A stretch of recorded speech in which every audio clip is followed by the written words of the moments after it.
So with the release of ultra hard difficulty, a lot of people have been asking me, what units should I get? What weapon should I be using? What should my stats be? So forth and so on. And so in today's video, we're going to be covering all of that information. But first of all, if you're new to the channel, I upload PSO2 content daily. So if you do play this game, I would really appreciate a subscribe as it really helps out the channel. Anyway, without further ado, let's begin the video.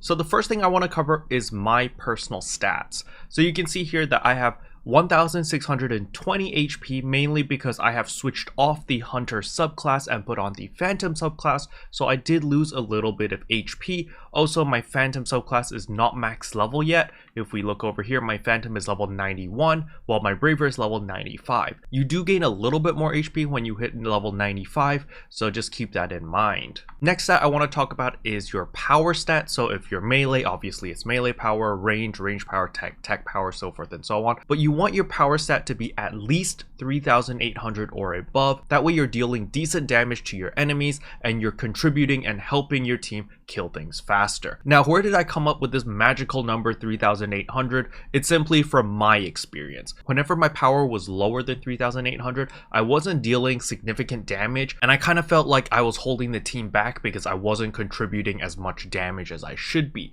Now, of course, there are many ways to compensate for power. You could take the Shifter drink, you can cast Shifter on yourself, you can get the Alliance tree buff, and there's many ways to compensate your power if you're not quite there yet. However, I personally invested a lot into my weapon so that I didn't need to take all those little steps because I use those buffs for other things. So for example, the Alliance buff, I actually use the rare drop rate buff because I want to get rare items, I want to get more slotted items, so forth and so on. As for the drinks, I don't take the Shifter drink, I actually take the D-band drink. And the reason for that is because the D-band drink has a substat which increases the chance of you getting higher slotted items. So let's say I'm hunting for 8 slot weapons. When I take the D-band drink, the chances of me getting an 8 slot weapon is a little bit higher than if I didn't take the D-band drink. Now, you can't get the substat on the Shifter drink, for example, which is why I prefer to use the D-band drink. And also the D-band drink is more defensive oriented, so I can take a hit or two on ultra hard. Now moving on to the defensive stats, you can see over here that my defenses are almost 1800 across the board, and this is more than good enough for my personal playstyle.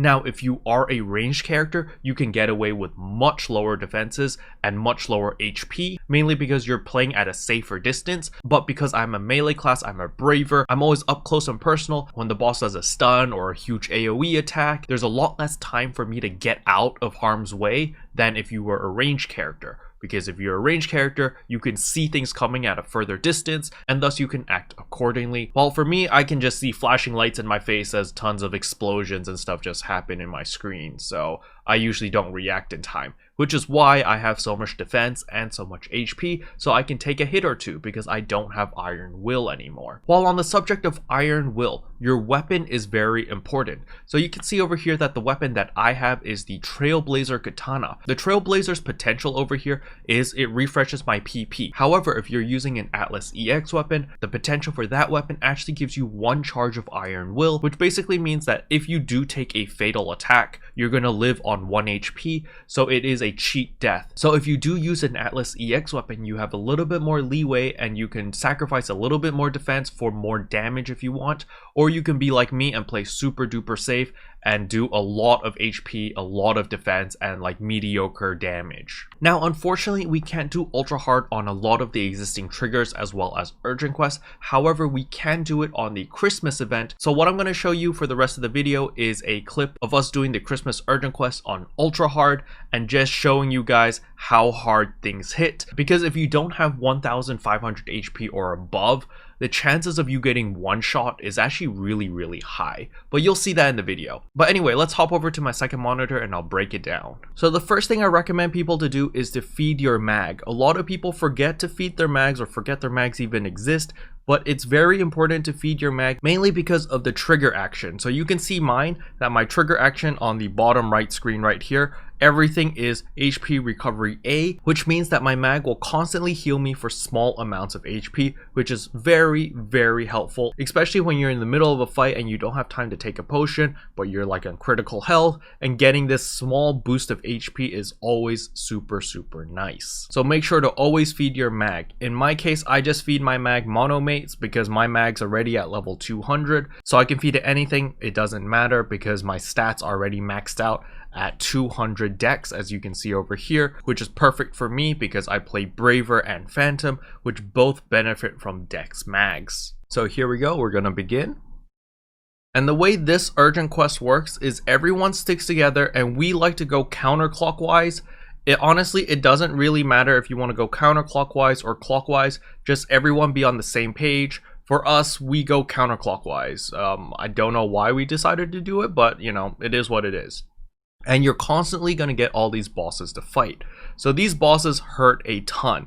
Did you see Ravig's HP right there? It was like at 80%. In one hit, he dropped down to like 20%. So these bosses hit extremely hard. You can see here that I have 2094 HP. I took one hit and I almost took 500 damage from one hit, which is like 25%, 30% of my HP. So things hurt a ton in ultra hard. You just got to make sure that you are prepared for this. Look at that. Look at Poison's HP. Just boop. So what I recommend is if you are planning to run an ultra hard, it will be very beneficial if you guys have a techer on your team, mainly because the techer is going to be able to heal everyone. But if you don't have a techer, then you just have to play extremely careful. Because look at this guy. Poison is dead. Ravig's almost dead. Machan's like half HP. And like everyone's just taking tons and tons of damage because things in ultra hard just hit really, really hard. And if you guys do remember from my old saying, you don't do damage if you're dead. So you just got to make sure that you play super duper careful if you're a ranged character and you have no defenses, or if you're playing a braver like me, then you just got to make sure that you know what's going on and hope that you don't get destroyed.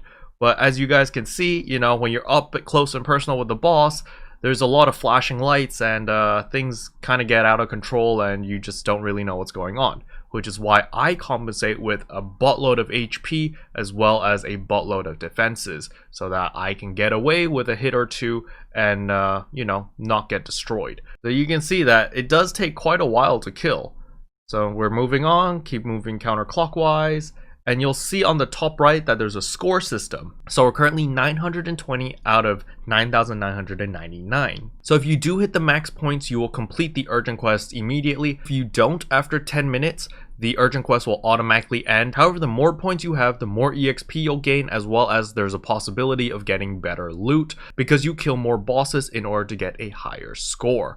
So you can see over here, boom, we killed this guy. This guy was really easy to kill because once he flips over, you just destroy his belly button and then yeah, it's really, really easy there. But you can see all those purple slashes that were like spinning around me, so that is also from my mag. So because I fed my mag, it activates that skill once in a while, which allows me to deal additional damage. It's very, very useful. And so because I'm so tanky, I'm able to just dash straight in without caring too much about getting one shot because I have the HP to back it up and I have the defenses to back it up.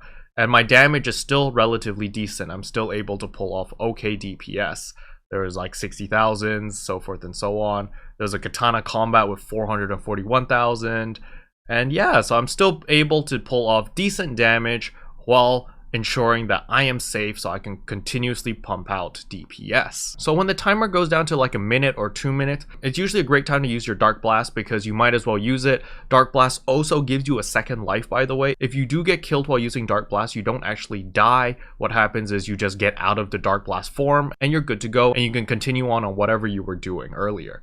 So you can see here that this was our very first attempt. We only got to 4,120 points out of 9,999. So we're not going to get that much loot, but you're going to see here that I do get something nice. So you get teleported here automatically and there's a crystal and boom, yay, rare drop. So there are different stages of this rare drop animation. So this one is just like a regular 13 star or above drop. However, if you get a 15-star drop, the animation of this cube is actually a little bit different. You see like a beam of light, and the sound is a lot louder than the 13-star. So just letting you guys know that the rare drop animation has different levels of it.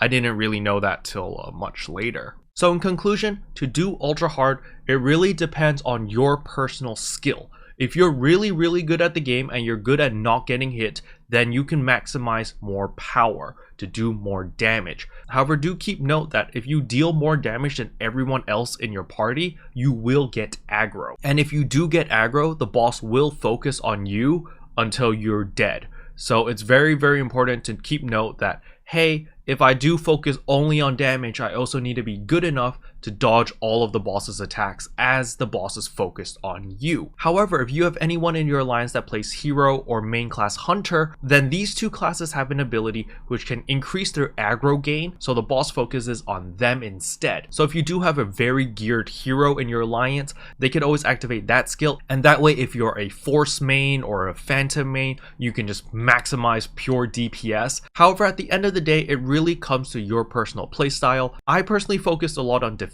because my playstyle is very simple. I see the boss, I charge headfirst into the boss, and I beat them up until they die. I want to have the peace of mind that I can focus purely on attack and not care about my HP at all, and that's why I have so much HP and so much defense, so I can just focus on attack until boss is dead. But of course there's a downside with my build, and that is I'm not dealing as much damage as I could be dealing if I focus purely on attack. But I don't trust myself to be good enough to stay alive if I'm super glass cannon, because I'm just not that great of a player. Anyway, that's pretty much all I wanted to cover in today's video. Hopefully you guys found it helpful. If you did, I would appreciate a like and a subscribe, and I'll see you guys in tomorrow's video. Bye. What can I say except you're welcome for the heals, the boosts, the rest.